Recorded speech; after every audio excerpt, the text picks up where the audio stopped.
പരിശുദ്ധാത്മാവേ എന്നിൽ വന്നു നിറയണമേ. പരിശുദ്ധാത്മാവേ കൃപ ചൊരിയണമേ. പരിശുദ്ധാത്മാവേ ശക്തി പകരണമേ. പരിശുദ്ധാത്മാവേ കൃപ ചൊരിയണമേ. പരിശുദ്ധാത്മാവേ ശക്തി പകരണമേ. നിത്യസ്തുതിക്കേറ്റം യോഗ്യമായ പരിശുദ്ധ പരമ ദിവ്യകാരുണ്യത്തിന് എന്നേരവും ആരാധനയും സ്തുതിയും പുകഴ്ചയും ഉണ്ടായിരിക്കട്ടെ. നിത്യസ്തുതിക്കേറ്റം യോഗ്യമായ പരിശുദ്ധ പരമ ദിവ്യകാരുണ്യത്തിന് എന്നേരവും ആരാധനയും സ്തുതിയും പുകഴ്ചയും ഉണ്ടായിരിക്കട്ടെ. നിത്യസ്തുതിക്കേറ്റവും യോഗ്യമായ പരിശുദ്ധ പരമ ദിവ്യകാരുണ്യത്തിന് എന്നേരവും ആരാധനയും സ്തുതിയും പുകഴ്ചയും ഉണ്ടായിരിക്കട്ടെ. സ്നേഹമുള്ളവരെ, നാം കൃപയുടെ സമയത്തിലേക്ക് പ്രവേശിക്കുകയാണ്. പിതാവായ ദൈവം തൻ്റെ പുത്രനിലൂടെ വെളിപ്പെടുത്തിയ ആ വലിയ കരുണ, പിന്നീട് പുത്രനായ ദൈവമായിരുന്നു ദൈവകരുണയുടെ വാഹകനായിട്ട് മാറുക. പ്രിയമുള്ളവരെ, നമ്മുടെ ഓരോരുത്തരുടെയും ജീവിതത്തിൽ നടക്കുന്ന ഒരു കാര്യമാണ് മാനസാന്തരം എന്നത്. പലപ്പോഴും തെറ്റായ വഴികളിലൂടെ സഞ്ചരിച്ച് വലിയൊരു അനുതാപത്തിലേക്ക് നമ്മൾ കടന്നു വരുമ്പോൾ നമ്മുടെ ജീവിതത്തിൽ സംഭവിക്കുന്ന ഒന്നാണ് മാനസാന്തരം. ഞാൻ ഈ ചെയ്തതെല്ലാം തെറ്റായിപ്പോയി, ഞാൻ കർത്താവിൽ നിന്ന് ഒത്തിരിയേറെ അകന്നുപോയി, ഇനിയും കർത്താവിൻ്റെ അടുക്കിലേക്ക് എനിക്ക് ഒത്തിരിയേറെ നടന്നെടുക്കുവാനുണ്ട് എന്ന് തിരിച്ചറിയുന്ന ഒരു നിമിഷം. അങ്ങനെ ഒരു മാനസാന്തരത്തിൻ്റെ കഥ പറയുന്നതാണ് സാവൂളിൻ്റെ ജീവിതം. അപ്പോസ്തല പ്രവർത്തനം 9-ാം അധ്യായം 1 മുതലുള്ള തിരുവചനങ്ങളിൽ നമുക്ക് കാണുവാൻ സാധിക്കുക സാവൂളിൻ്റെ ആ മാനസാന്തരത്തെക്കുറിച്ചാണ്. കർത്താവിനെതിരെ പ്രവർത്തിച്ച ഒരു വ്യക്തിയായിരുന്നു സാവൂൾ. എങ്ങനെയും ക്രിസ്ത്യാനികളായ വ്യക്തികളെ തടവിലാക്കണമെന്ന് ആഗ്രഹിച്ച് അതിനുവേണ്ടി പ്രയത്നിച്ച ഒരു വ്യക്തി. ഡമാസ്കസിലേക്കുള്ള ആ യാത്ര പോലും അതിനുവേണ്ടിയുള്ള ഒരു യാത്രയായിരുന്നു. ക്രിസ്ത്യാനികളെ ഒതുക്കുവാനും അവരുടെ വളർച്ചയെ തടയുവാനും വേണ്ടി ഒത്തിരിയേറെ പരിശ്രമിച്ച ഒരു ആൾ. എന്നാൽ ആ പോകുന്ന യാത്രയിൽ കർത്താവിൻ്റെ ദർശനം അവൻ്റെ ജീവിതത്തിൽ ഉണ്ടാവുകയാണ്. ഒരുപക്ഷെ നമ്മുടെ ജീവിതത്തിലും കർത്താവിനെതിരെ പ്രവർത്തിച്ച ആ നിമിഷങ്ങളിൽ ഇതുപോലെ ഒരു ദർശനം ഉണ്ടായിരുന്നെങ്കിൽ ഒരുപക്ഷെ നമ്മളും വലിയൊരു മാനസാന്തരത്തിലേക്ക് കടന്നു വന്നേനെ. ഇവിടെ സാവൂൾ അങ്ങനെ പോകുന്ന വേളയിൽ പെട്ടെന്ന് ഒരു മിന്നൽ പതിച്ചു എന്നാണ് പറയുക. അവൻ നിലംപതിച്ചു. ഒരു സ്വരം തന്നോട് ഇങ്ങനെ ചോദിക്കുന്നതും കേട്ടു എന്ന് അപ്പോസ്തല പ്രവർത്തനം 9:4 നമ്മൾ വായിക്കുന്നു. സാവൂൾ സാവൂൾ, നീ എന്തിന് എന്നെ പീഡിപ്പിക്കുന്നു? ആ നിമിഷം തന്നെ സാവൂളിൻ്റെ ജീവിതത്തിൽ ഒരു തിരിച്ചറിവ് കടന്നു വരുന്നത് നമുക്ക് കാണുവാൻ സാധിക്കും. അതായിരുന്നു അവൻ്റെ മറുപടിയും. കർത്താവേ, അങ്ങ് ആരാണ്? അപ്പോൾ ഇങ്ങനെ ഒരു മറുപടി ഉണ്ടായി, നീ പീഡിപ്പിക്കുന്ന യേശുവാണ് ഞാൻ.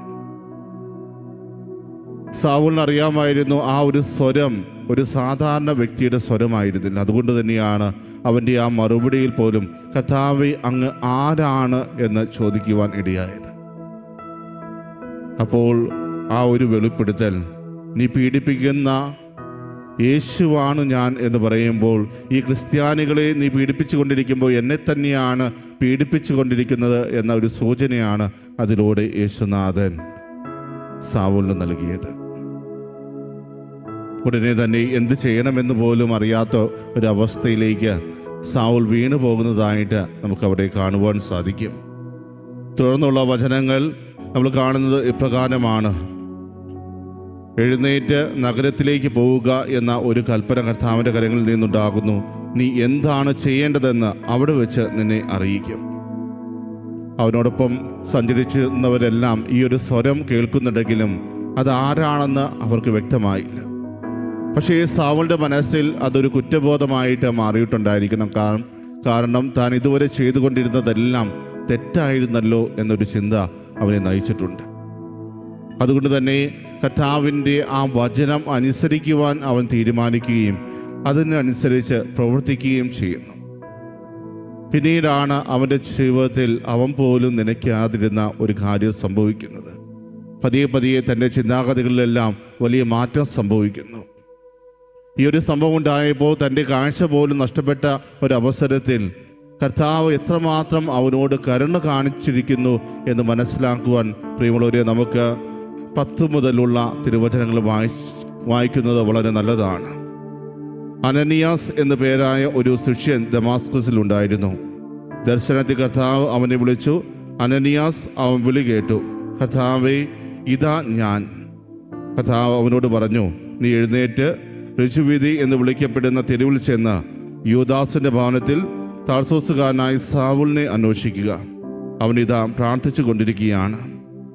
അനനിയാസ് എന്നൊരുവൻ വന്ന് തനിക്ക് വീണ്ടും കാഴ്ച ലഭിക്കാൻ തൻ്റെ മേൽ കൈകൾ വയ്ക്കുന്നതായി അവന് ഒരു ദർശനമുണ്ടായിരുന്നു. അനനിയാസ് പറഞ്ഞു, കർത്താവേ, അവിടുത്തെ വിശുദ്ധർക്കെതിരായി അവൻ ജെറുസലേമിൽ എത്രമാത്രം തിന്മകൾ പ്രവർത്തിച്ചിട്ടുണ്ടെന്ന് വളരെ പേരിൽ നിന്ന് ഞാൻ കേട്ടിട്ടുണ്ട്. ഇവിടെയും അവിടുത്തെ നാമം വിളിച്ചപേക്ഷിക്കുന്ന സകലരെയും ബന്ധനസ്ഥരാക്കുന്നതിനുള്ള അധികാരം പുരോഹിത പ്രമുഖന്മാരിൽ നിന്ന് അവൻ സമ്പാദിച്ചിരുന്നു. കർത്താവ് അവനോട് പറഞ്ഞു, നീ പോവുക, വിജാതിയരുടെയും രാജാക്കന്മാരുടെയും ഇസ്രായേൽ മക്കളുടെയും മുമ്പിൽ എൻ്റെ നാമം വഹിക്കാൻ തിരഞ്ഞെടുക്കപ്പെട്ട പാത്രമാണവൻ. എൻ്റെ നാമത്തെ പ്രതി അവൻ എത്രമാത്രം സഹിക്കേണ്ടി വരുമെന്ന് അവന് ഞാൻ കാണിച്ചു കൊടുക്കും.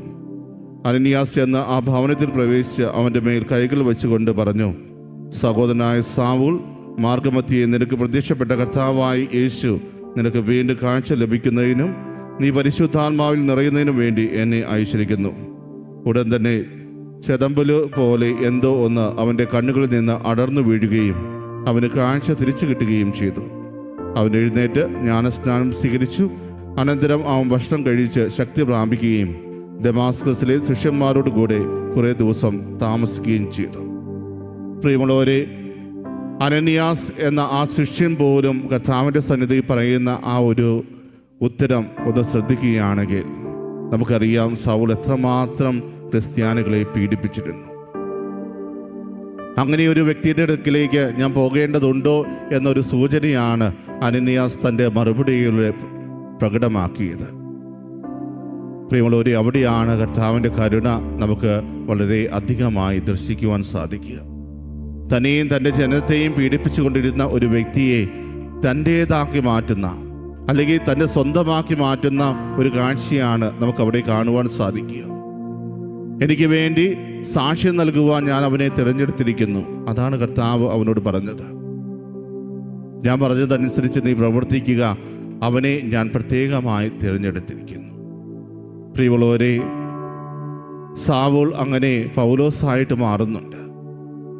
നമ്മുടെ ജീവിതത്തിലും ഇതുപോലെ അവസ്ഥകൾ നമ്മളും കടന്നു പോയിട്ടുണ്ടാകാം.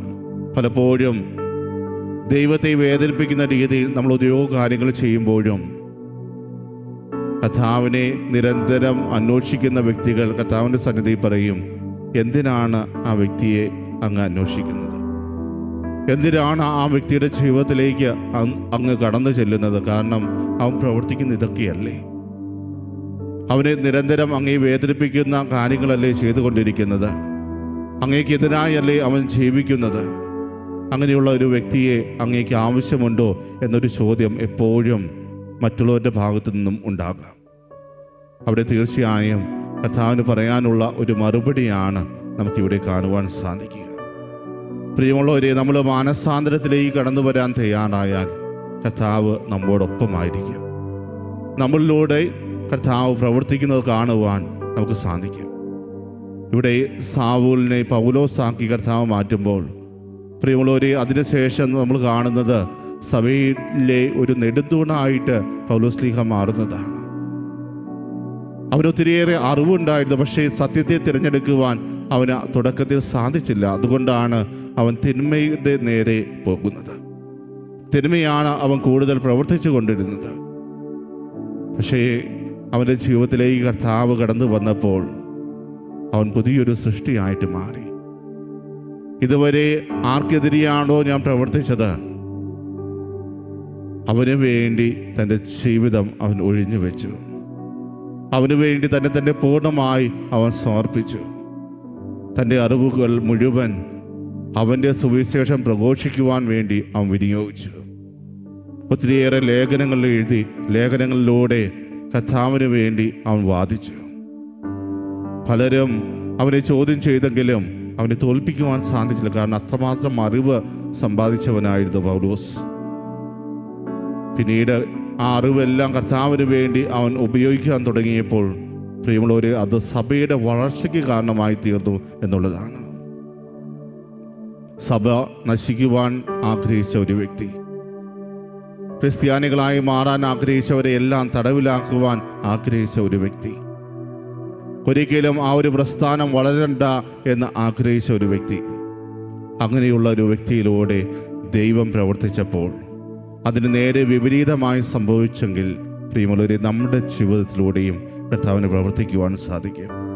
നമ്മുടെ ജീവിതത്തിലൂടെയും കർത്താവിന് സഭയെ വളർത്തുവാൻ സാധിക്കും. നമ്മുടെ ജീവിതത്തിലൂടെയും കർത്താവിന് അനേകരെ അവിടത്തേക്കായി നേടിയെടുക്കുവാൻ സാധിക്കും. അതിന് നമ്മുടെ ജീവിതത്തിലും കർത്താവിൻ്റെ ഒരു അനുഭവം നമുക്കുണ്ടാകണം, കർത്താവിൻ്റെ ഒരു ദർശനം നമുക്കുണ്ടാകണം, കർത്താവിൻ്റെ സാമീപ്യം അനുഭവിക്കുവാൻ നമുക്ക് സാധിക്കണം. അങ്ങനെ ഒരു അവസരത്തിലേക്ക് നമ്മൾ ഓരോരുത്തരും കടന്നു വരുമ്പോൾ പ്രിയമുള്ളവരെ, നമ്മൾ വിശുദ്ധിയോടെ കർത്താവിനെ സ്വീകരിക്കുവാൻ തക്ക ഒരുക്കമുണ്ടായിരിക്കുന്നവരായിരിക്കണം. അതിന് നമ്മുടെ ജീവിതത്തിൽ വലിയൊരു മാനസാന്തരം ആവശ്യമാണ്, വലിയൊരു തിരിച്ചുവരവ് ആവശ്യമാണ്. ധൂർത്തപുത്രൻ പിന്നീട് തൻ്റെ പിതാവിൻ്റെ അടുക്കലേക്ക് വരുമ്പോൾ, പിതാവെ, ഞാൻ അങ്ങയുടെ മകനെന്ന് വിളിക്കപ്പെടുവാൻ പോലും യോഗ്യനല്ല എന്നൊരു ചിന്തയുണ്ടായിരുന്നു. അങ്ങയുടെ ദാസന്മാരിൽ ആരെങ്കിലും ഒരുവനായിട്ട് എന്നെ കണക്കാക്കിയാൽ മതി, എനിക്ക് എങ്ങനെയെങ്കിലും ഒന്ന് ജീവിച്ചു പോയാൽ മതി. ആ ഒരു ചിന്തയായിരുന്നു ആ മകനുണ്ടായിരുന്നത്. കാരണം ആ മകൻ അറിയാമായിരുന്നു തൻ്റെ പിതാവിനെ ഞാൻ എത്രമാത്രം വേദനിപ്പിച്ചെന്ന്. ആ പിതാവിൻ്റെ സ്നേഹം തിരിച്ചറിയാതെ തനിക്കിഷ്ടമുള്ളതെല്ലാം ചെയ്യുവാൻ ഇറങ്ങി പുറപ്പെട്ടപ്പോൾ ഞാൻ ആ പിതാവിൻ്റെ ഹൃദയത്തെ ആണ് തകർത്തത് എന്ന് ആ മകൻ അറിയാമായിരുന്നു. അതുകൊണ്ടാണ് തൻ്റെ മകനായി പോലും തന്നെ കണക്കാക്കരുത് എന്ന് ആ മകൻ ചിന്തിച്ചത്. പ്രിയമുള്ളവരെ, നമ്മുടെ ജീവിതത്തിലും ഒരു തിരിച്ചുവരവ് ആഗ്രഹിക്കുന്നുണ്ടെങ്കിൽ കർത്താവിൻ്റെ സന്നിധിയിൽ നമ്മുടെ പാപങ്ങളെല്ലാം ഏറ്റുപറഞ്ഞുകൊണ്ട്, കർത്താവ്, ഇതുവരെ എനിക്ക് സംഭവിച്ചത് ഒരുപക്ഷെ എൻ്റെ അറിവില്ലായ്മയായിരിക്കാം, അല്ലെങ്കിൽ ഞാൻ അറിഞ്ഞുകൊണ്ടും അങ്ങയെ വേദനിപ്പിച്ചിട്ടുണ്ടാകാം, പക്ഷേ ഇനി എൻ്റെ ജീവിതത്തിൽ അങ്ങനെയൊന്നും ഉണ്ടാകില്ല എന്ന ഉറപ്പ് കൊടുക്കുവാൻ നമുക്ക് സാധിക്കുമോ? പുതിയൊരു സൃഷ്ടിയായി മാറുവാൻ എനിക്ക് സാധിക്കുമോ? എൻ്റെ ജീവിതത്തിലൂടെ മറ്റുള്ളവരെയും കർത്താവിനായി നേടിയെടുക്കുവാൻ എനിക്ക് സാധിക്കുമോ? ആ ഒരു അവസ്ഥയിലേക്ക് കടന്നു വരുവാൻ കർത്താവിനോട് നമുക്ക് പ്രത്യേകം പ്രാർത്ഥിക്കാം. സാവൂളിൻ്റെ മാനസാന്തരം അവൻ്റെ ജീവിതത്തിൽ വലിയൊരു വഴിത്തിരിവായിരുന്നു. ഇതുവരെ യേശുവിനെ പീഡിപ്പിച്ചിരുന്ന ഒരു വ്യക്തി പിന്നീട് യേശുവിന് വേണ്ടി ഇറങ്ങിത്തിരിക്കുന്ന കാഴ്ചയാണ് നമുക്ക് കാണുവാൻ സാധിക്കുക. എല്ലാ സിനഗോഗുകളിലും അവൻ പോയി യേശു ദൈവപുത്രനാണെന്ന് പ്രഘോഷിക്കുവാൻ തുടങ്ങി. ഇത് കാണുന്ന ജനം പറയുന്നുണ്ട്, ജെറുസലേമിൽ ഈ നാമം പ്രഘോഷിക്കുന്നവരെയല്ലേ ഇവൻ പീഡിപ്പിച്ചിരുന്നത്? പിന്നെ എങ്ങനെയാണ് ഇവൻ ഈ ഒരു നാമത്തിന് വേണ്ടി ഇപ്പോൾ ഇറങ്ങിത്തിരിച്ചത് എന്ന ചോദ്യം ജനങ്ങളുടെ ഇടയിലുണ്ടായിരുന്നു. അതൊന്നും വകവയ്ക്കാതെ വീണ്ടും ഒത്തിരിയേറെ ആവേശത്തോടെ ക്രിസ്തുവിന് വേണ്ടി ഇറങ്ങിത്തിരിക്കുന്ന സാവൂലിനെയാണ് നമുക്ക് കാണുവാൻ സാധിക്കുക. അത് നമുക്ക് നൽകുന്ന പാഠം, നമ്മുടെ ജീവിതത്തിൽ ഒരു മാനസാന്തരം നടന്നാൽ വീണ്ടും പഴയ മനുഷ്യനായി തുടരുകയല്ല, മറിച്ച് പുതിയ സൃഷ്ടിയായിട്ട് മാറിക്കൊണ്ട് കൂടുതൽ ആവേശത്തോടെ കർത്താവിന് വേണ്ടി ഇറങ്ങിത്തിരിക്കണം എന്നുള്ളതാണ്. നമ്മുടെ ജീവിതത്തിൽ കർത്താവ് നിരന്തരം പറയുന്ന കാര്യവും അതുതന്നെയാണ്. നീ കർത്താവിന് വേണ്ടി ഇറങ്ങിത്തിരിക്കുമ്പോൾ നിന്നിലൂടെ കർത്താവ് പ്രവർത്തിക്കാൻ തുടങ്ങും. പ്രിയമുള്ളവരെ, നമ്മുടെ ജീവിതത്തിലും അതിനുള്ള ഒരു വലിയ വിളി കർത്താവ് നൽകിയിട്ടുണ്ട്. ആ വിളി സ്വീകരിച്ചുകൊണ്ട് കർത്താവിൻ്റെ കരുണയുടെ വാഹകരായിട്ട് മാറുവാൻ നമുക്ക് പരിശ്രമിക്കാം. നമ്മുടെ ജീവിതത്തിലൂടെ അനേകർ കർത്താവിലേക്ക് കടന്നു വരുവാനും, നീ ഒരുപക്ഷേ മറ്റുള്ളവർ നമ്മളെ കളിയാക്കിയാൽ പോലും അതൊന്നും വകവയ്ക്കാതെ കർത്താവിന് വേണ്ടി ധീരതയോടെ പ്രഘോഷിക്കുവാനും വേണ്ട കൃപ നമുക്ക് കർത്താവിനോട് യാചിക്കാം. കർത്താവ് നമ്മുടെ ജീവിതത്തിൽ കടന്നു വന്നിരിക്കുന്നത് വെറുതെയല്ല എന്ന ബോധ്യം നമുക്കുണ്ടായിരിക്കണം. അവൻ പുതിയൊരു മാനസാന്തരത്തിലേക്ക് നമ്മളെ നയിച്ചത് വെറുതെയല്ല എന്ന തിരിച്ചറിവ് നമുക്കുണ്ടായിരിക്കണം. നമ്മൾ കർത്താവിൻ്റേതായിട്ട് മാറുവാൻ വേണ്ടിയാണ്, കർത്താവിന് വേണ്ടി പ്രവർത്തിക്കുവാൻ വേണ്ടിയാണ്, കർത്താവിനെ നമ്മുടെ ജീവിതത്തിലൂടെ കാണിച്ചു കൊടുക്കുവാൻ വേണ്ടിയാണ്. കർത്താവെ, ആ ഒരു കൃപ ഞങ്ങൾക്ക് ഓരോരുത്തർക്ക് നൽകണമേ എന്ന് പ്രാർത്ഥിച്ചുകൊണ്ട് ഈ നിമിഷം കർത്താവിൻ്റെ ആശീർവാദം നമുക്ക് ഏറ്റുവാങ്ങാം.